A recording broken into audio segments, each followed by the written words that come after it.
मेरी मालकिन तीर्थ यात्रा पर गई तो अपनी 15 साल की बेटी को मेरे पास छोड़ दिया। मैं भी भाग भाग कर उसके सारे काम करता। रात होती तो उसको अपने पास सुला लेता। इसकी मालकिन ने भी इजाज़त दे रखी थी। अगली रात हुई तो मुझे कुछ नरम नरम सा महसूस हुआ। मैं घबरा कर उठा तो मेरे होश उड़ गए।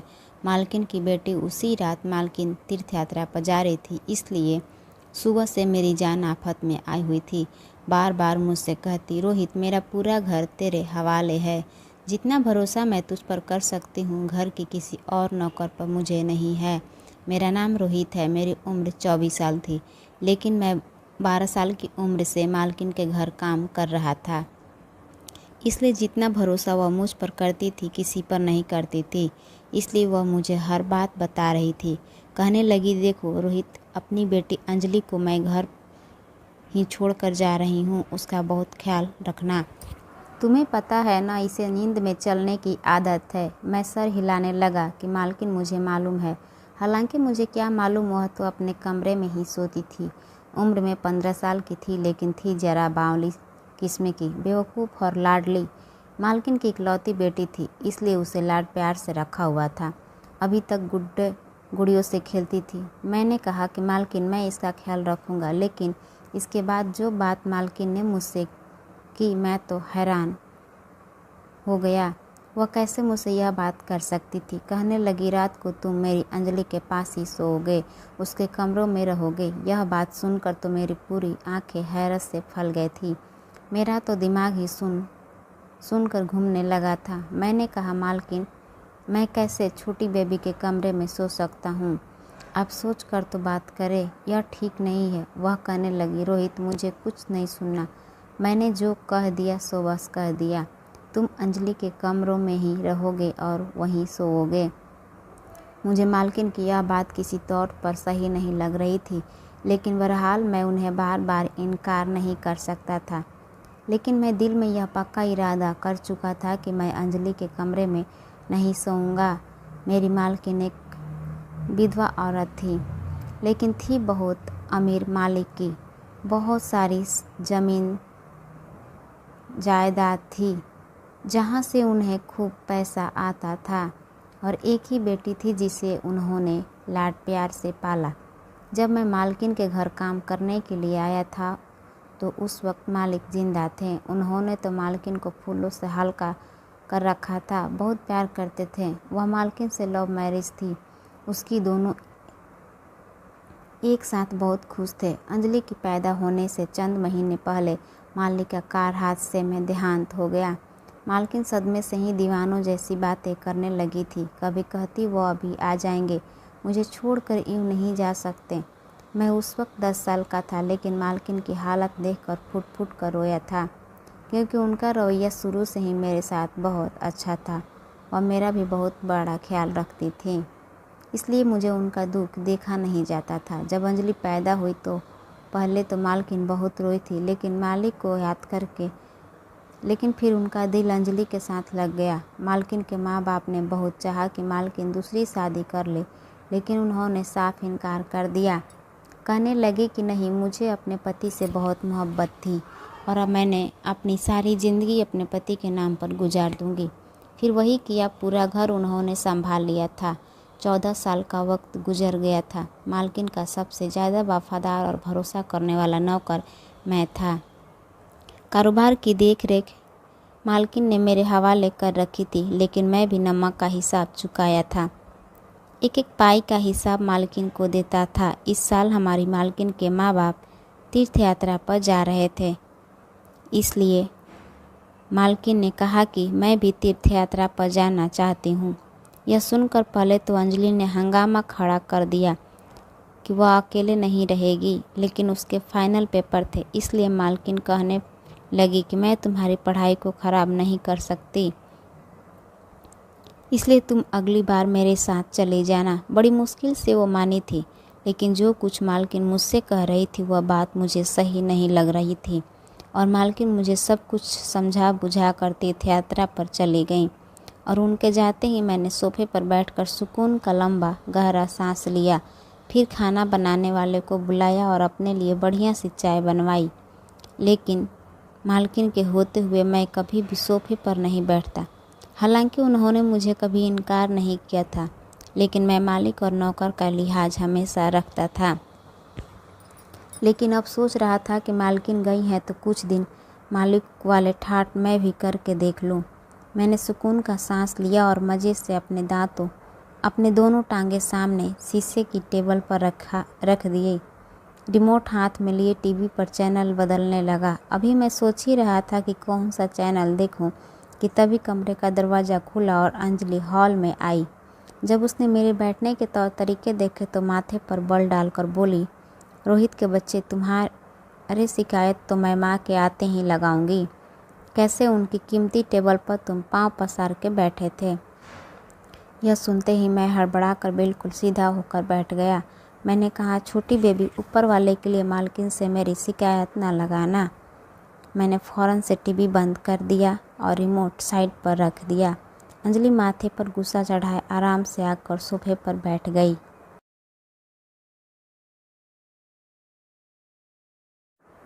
और रिमोट भी अपने हाथ में पकड़ लिया। कहने लगी, माँ घर पर नहीं है तो इसका मतलब यह न समझना कि तुम लोगों को मैं सर पर चढ़ाऊँगी।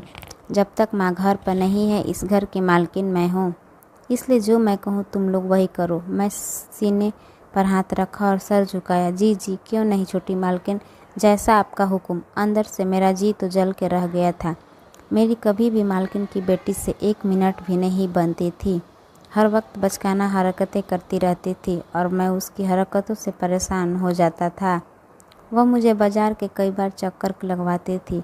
कहती थी कि तुम ही मेरे लिए सामान लाओगे, ड्राइवर नहीं जाएगा, ना ही कोई दूसरा नौकर। मालकिन भी उसे कुछ न कहती थी क्योंकि वह उनकी लाडली बेटी थी। मुझे ही कहती थी, जाओ रोहित, जो छोटी मालकिन कहती हैं वह कर दो। चाय का कप नौकर लेकर आया तो मुझे ऐसा खड़ा देखकर अजीब सी हंसी मुझ पर हंसा था। कहने लगा, अभी तो बड़ा रोब जम रहे थे, आ गए ना अपनी औकात में। मैंने उसे घूर कर खा जाने वाली नज़रों से देखने लगा था। उसने चाय का कप टेबल पर रखा। जो चाय मैंने पी थी वह बड़े मज़े से अंजलि पी रही थी। ऐसे ही पूरा दिन इधर उधर के कामों में ही गुजर गया। जैसे ही रात हुई मैं अपने क्वार्टर में जाने लगा तो अंजलि कहने लगी, तुम कहाँ जा रहे हो रोहित? माँ ने कहा था कि तुम मेरे कमरों में सोओगे। यह सुनते ही मुझे मालकिन की बात याद आ गई। मैं हैरानी से अंजलि की तरफ देखा। मैंने कहा, छोटी मालकिन, मुझे अपने क्वार्टर के अलावा कहीं नींद नहीं आती।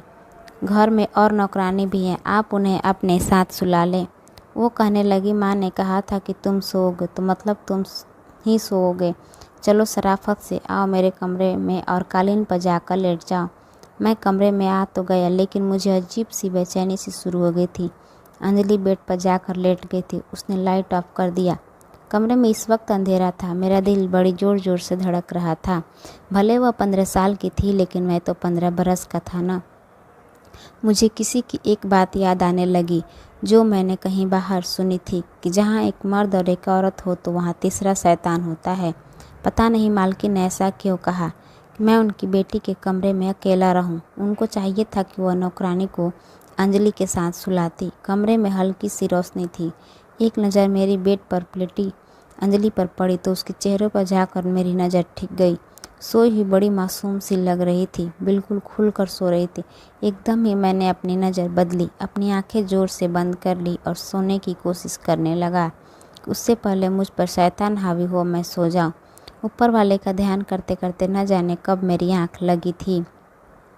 घड़ी की तेज अलार्म बजने पर मेरी आंख खुली।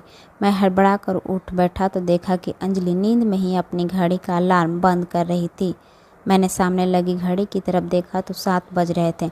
मैं फ़ौरन से उठकर उसके कमरे से बाहर निकल गया। उसे स्कूल जाना था और उसका पेपर भी था। मालकिन ने कहा था कि ड्राइवर के साथ अंजलि को अकेला मत भेजना, इसलिए जब अंजलि तैयार होकर कमरे से बाहर आई, ड्राइवर के साथ मैं जाकर उसे स्कूल छोड़ाया। उसके बाद मैं ज़मीनों का हिसाब किताब देखने लगा। उसे हिसाब किताब की सारी मेरी जिम्मेदारी थी। उन कामों में ऐसा उलझा कि मुझे याद ही नहीं रहा कि अंजलि को वापस लेने मुझे ही जाना था।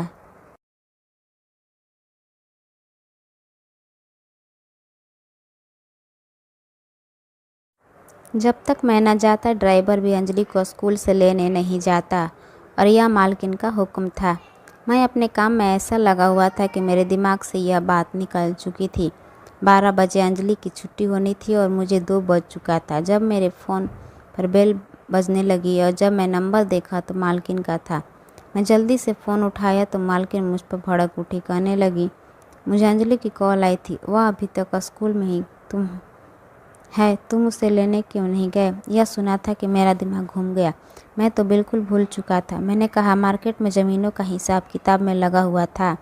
मालकिन कहने लगी, जाओ जाकर उसे ले आओ। मैंने सारे खाते बंद कर किए और घर से निकला। सामने ड्राइवर को मैंने गुस्से वाली नज़रों से देखा था। मैंने कहा, तुम मुझे बता नहीं सकते थे कि छोटी मालकिन की छुट्टी हो गई है? वह कहने लगा, मैं क्यों बताऊं? मालकिन तो तुम्हें सब नौकर का सरदार बना कर गई हैं। उन बातों का तुम खुद ख्याल रखो। ड्राइवर की बातों ने तो मुझे गुस्सा दिला दिया। मालकिन क्या गई थी, सारे नौकर सर पर चढ़ गए थे, वरना उनके सामने तो सर झुकाए रखते थे। बहरहाल मैं जल्दी से ड्राइवर के साथ बैठा और जब स्कूल पहुंचा तो पूरा स्कूल खाली हो चुका था। सिर्फ अंजलि ही स्कूल में थी। यहाँ पर चौकीदार मुझे देखकर बोला, इतना लेट क्यों? गुस्से से लाल पीली होती हुई गाड़ी में बैठ गई। जितनी देर मैं घर नहीं पहुँचा वह मुझे बस बातें ही सुनाती रही। कहने लगी, माँ को आने दो, तुम्हारे कान न खिंचवाई तो फिर मुझसे कहना। मेरा कसूर था इसलिए मैं चुपचाप उसकी सारी बातें सुनता रहा। घर पहुंचा तो खाना बनाने वाले ने ही खाना तैयार नहीं किया हुआ था। नौकरानी ने भी घर की साफ सफाई ठीक से नहीं की थी। वह बस अपनी बातों में बिजी थी। यह देखकर तो मेरा सर चकराने लगा। मालकिन के बगैर तो पूरा घर ही अस्त व्यस्त हो गया था। मैं उन्हें कुछ कहता तो सब कहते कि तुम भी हमारी तरह नौकर हो, ज़्यादा हमारे सर पर सवार मत हो। मैं तो मालकिन के बिना बौखला कर रह गया था। मैंने नौकरानी से ठीक से सफाई करने को कहा। अपनी निगरानी में पूरे घर को साफ सुथरा करवा दिया। रात को मैं थक चुका था। जब मैं अंजलि के कमरे में गया तो वह तेज आवाज़ में अपना स्कूल याद कर रही थी। मैं हॉल में सोफे पर जाकर सो गया क्योंकि दिन भर का थका हुआ था। रात को मुझे लगा जैसे हॉल में कोई और मौजूद है। किसी के कदमों की छाप मुझे सुनाई दी। मैंने आंखें खोलकर देखा तो मुझे लगा जैसे कोई आदमी अंजलि के कमरे के बाहर खड़ा हो और कमरे की खिड़की से अंदर झांकने की कोशिश कर रहा हो। मैं तेज आवाज़ से कहा, कौन है वहाँ? तो फ़ौरन से कोई किचन की तरफ भागता हुआ चला गया। मैं एकदम उठा किचन की तरफ भागा, लेकिन वहाँ किचन बिल्कुल खाली नज़र आ रही थी। मैंने लाइट चलाई, वहाँ कोई नहीं था। एक दरवाज़ा किचन का बाहर की तरफ भी खुलता था। जब मैं वहाँ देखा तो उसकी कुंडी खुली हुई थी। जब मैं वहीं से बाहर निकला, बाहर भी सन्नाटा था। मैं किचन के दरवाजे को अंदर की तरफ से कुंडी लगा दी और वापस हॉल में आकर लेट गया। यह सोचने लगा कि कौन आदमी था जो रात के इस वक्त अंदर आया था। न जाने मुझे क्या सूझा, मैं अंजलि के कमरे में चला गया। वे बेड पर सोई हुई थी। मैं जाकर कालीन पर लेट गया। रात को जैसे ही कुत्ते के भौंकने की आवाज़ आने लगी तो अंजलि शायद नींद में डर रही थी। कहने लगी कि मुझे डर लग रहा है, यह कुत्ते मुझे खा जाएंगे। माँ, मेरा हाथ पकड़ लो। वह बेड पर अपना हाथ मार रही थी। नींद में शायद मालकिन को ढूंढ रही थी। मुझे समझ नहीं आ रहा था कि ऐसे मौका पर मुझे क्या करना चाहिए। मैं अपने बिस्तर से उठा और अपना हाथ अंजलि के हाथ में दे दिया। मेरा हाथ पकड़कर फिर से गहरी नींद में सो गई थी। काफ़ी देर मैं खड़ा इंतज़ार करता रहा कि वह कब गहरी नींद में जाए और मैं अपना हाथ उससे छुड़ाऊं। जब वह गहरी नींद में सो गई तो मैंने धीरे से अपना हाथ उसके हाथ से अलग किया और दोबारा कालीन पर जाकर लेट गया। उसके बाद मैं अंजलि की कमरे में ही सोने लगा था। एक नौकर ने दूध की खीर बनाई तो कहने लगा कि तुम भी खा लो, बड़ी सुकून की नींद आएगी। मैंने भी खीर खा ली और रात को अंजलि के कमरे में चला गया। उस रात वाकई मुझे बड़ी गहरी नींद आई और मैं जो सोया था सुबह ही मेरी आँख खुली। जब मैंने देखा तो बेड खाली था। उस वक्त सुबह के 6 बजे थे। उस वक्त तो अंजलि नहीं जागती थी और वैसे भी आज रविवार का दिन था, छुट्टी थी। मैं कमरे से बाहर आया तो अंजलि वहाँ पर भी नहीं थी। मैंने उसे पूरे घर में देखा, मुझे कहीं नज़र नहीं आई। मेरा दिल तो धक सा रह गया था। मैं तमाम लोगों को शोर मचा के जगा दिया। सभी उसे ढूंढने लगे, लेकिन वह पूरे घर में कहीं नहीं थी। मेरा तो वह हाल था कि काटो तो खून न निकले। मेरा रंग पीला पड़ चुका था। मालकिन उसे मेरे भरोसे पर छोड़कर गई थी।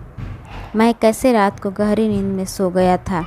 मुझे पता चला कि खाना बनाने वाले बावर्ची भी वहाँ से गायब थे। फिर मेरे ख्याल में आने लगा कि कुछ दिन पहले मैंने एक आदमी को अंजलि के कमरे से बाहर देखा था। वो भागते हुए किचन में गया था, इसलिए शायद वह बावर्ची ही था। मैंने फ़ौरन से मालकिन को फ़ोन किया और सारी बात उनके कानों में डाल दी। मैं उसका पता सब जानता था। मालकिन ने कहा कि तुम बावर्ची के घर पहुंचो, उसका पीछा करो, मैं पुलिस को फ़ोन कर देती हूँ। मैं भागकर बावर्ची के घर गया तो मालूम हुआ कि उसके बीवी बच्चे कहने लगे वे तो घर पर आया ही नहीं। फिर मुझे मोहल्ले वालों से पता चला कि सुबह सुबह बावर्ची अंजलि के मुंह पर हाथ रखकर उसे एक गाड़ी में बैठा कर कहीं ले जा रहा था। उस वक्त पुलिस भी हमारे बंगले के करीब आ चुकी थी। सारी छानबीन के बाद बंगले के बाहर लगे कैमरे की मदद से हमें गाड़ी का नंबर मिला और साफ उसमें नज़र आ रहा था कि बावर्ची अंजलि के ऊपर हाथ रखकर ज़बरदस्ती उसे गाड़ी में बैठा रहा था। गाड़ी का नंबर ट्रेस हो चुका था। मैं भी पुलिस वालों के साथ गया था। जैसे ही गाड़ी तक पहुँचे वह सुनसान जगह पर खड़ी थी। मुझे याद आने लगा कि एक बार बावर्ची मुझे ऐसी जगह पर लाया था जहाँ उसके कुछ दोस्त रहते हैं। मैं भागता हुआ उस तरफ जाने लगा जहाँ उसके दोस्त का घर था। पुलिस बाद में पहुंची, लेकिन मैं उस घर में पहले पहुंच चुका था। मैंने दरवाजे पर जोरदार लात मारी, दरवाज़ा खुल गया। सामने वह बावर्ची और दो मर्द जब मौजूद थे। उन्होंने अंजलि को एक रस्सी से बांधकर एक कुर्सी में रखा है। वह बहुत रो रही थी। यह देखकर तो मेरा खून खौल उठा। मैंने आओ देखा न ताओ तीनों को पिटाई शुरू कर दी। इतनी देर में पुलिस वहाँ रोते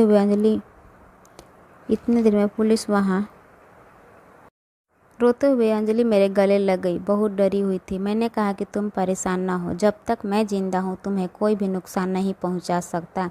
चंद दिनों में मालकिन भी वापस आ गई।